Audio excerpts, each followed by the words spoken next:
சபைக்கு வரும்போது நீங்கள் மாம்சத்தில் வந்த இயேசுவை தேடினது சரி, அதுல மாற்று கருத்து இல்லை. ஆனால் சபைக்கு வந்து எவ்வளவு நாள் ஆச்சு? கிறிஸ்துவை தேடி எவ்வளவு நாள் ஆச்சு?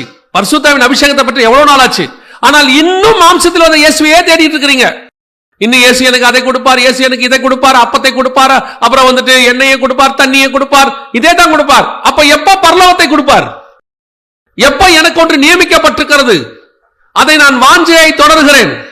என் கண்கள் காணவும் இல்லை, காதுகள் கேட்கவும் இல்லை, ஆனால் எனக்கோ ஆவியிலே வெளிப்படுத்துகிறார். எதை நான் தேட வேண்டி இருக்கிறது, எதுக்கு பின்னாடி ஓட வேண்டி இருக்கு? இன்னைக்கு நீங்கள் அதை விரும்புகிறதுனால உங்களை ஒரு கூட்டமும் அப்படியே அதுல வச்சுக்கிறாங்க. நீங்க இன்னும் மாம்சத்துக்கு பின்னாடியே ஓடிட்டு இருக்கிறீங்க. உங்க வாழ்நாள் எல்லாம் 70 வயசு வரைக்கும் மாம்சத்தில் வந்த காரியத்துக்கு மாம்சத்துக்காகவே வாழ்க்கையை ஓடி முடிச்சாச்சு.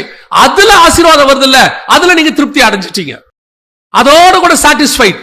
ஆமாப்பா, ஆண்டவர் கிருபையா எனக்கு வீடு கொடுத்துட்டாரு, ஆண்டவர் கிருபையா எனக்கு ஒரு வாகனம் கொடுத்துட்டாரு, ஆண்டவர் பிள்ளை இல்லாம இருந்தேன் பிள்ளையை கொடுத்துட்டாரு, என் பிள்ளைக்கு ஒரு நல்ல வேலை கொடுத்துட்டாரு, என் பொண்ணுக்கு ஒரு நல்ல கல்யாணம் பண்ணி வச்சுட்டாரு, பேர பிள்ளையெல்லாம் பார்க்க வச்சுட்டாரு. இவ்வளவும் மாம்சத்தில் வந்த இயேசு, இவ்வளவு மாம்சம். இதை புறஜாதியாரும் அடைகிறார்கள். என்ன உங்களுக்கு அவங்களுக்கு டிஃபரன்ஸ் இருக்கு? அந்த புறஜாதியாரால் அடைய முடியாத ஒன்று உங்களால் அடைய முடியும். அவனுக்கு பரலோகத்தினுடைய நித்திய ஜீவன் தரிசனம் கிடைக்காது, உங்களுக்கு கிடைக்கும். பிதாவின் வலது பார்சத்துல உட்கார்றதுனா என்னன்னு தெரியாது, உங்களுக்கு தெரியும். நித்தியத்துல கர்த்தர் உங்களுக்கு என்ன நியமிச்சு வச்சிருக்காருன்னு தெரியாது, அது உங்களுக்கு தெரியும்.